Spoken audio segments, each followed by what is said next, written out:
உளுந்தே use பண்ணாமல் பாசிப்பருப்பு பணியாரம் எப்படி செய்கிறதுன்னு பார்க்கலாம்.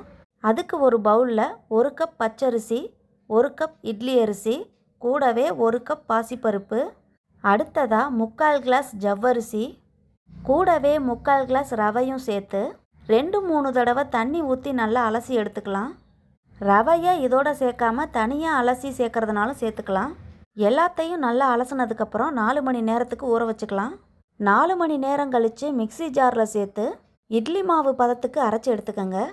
அதை குறைஞ்சது 6 மணி நேரத்துக்கு புளிக்க வச்சுட்டு அந்த மாவோட கடுகு, உளுத்தம்பருப்பு, காஞ்ச மிளகா, கருவேப்பிலை, பெருங்காயம், வெங்காயம், பொடியாக கட் பண்ண தேங்காய், கருவேப்பிலை, கொத்தமல்லி எல்லாத்தையும் வதக்கி சேர்த்துக்கலாம். மாவோட வெங்காயத்தை நல்லா மிக்ஸ் பண்ணதுக்கப்புறம் பணியார சட்டியில் ஆயில் சேர்த்துட்டு ஒவ்வொரு பணியாரமாக ஊற்றி எடுத்துடலாம். இதில் உளுந்து சேர்க்காததுனால கொஞ்சமாக சோடா உப்பு சேர்த்து செய்யுங்க, சூப்பராக இருக்கும்.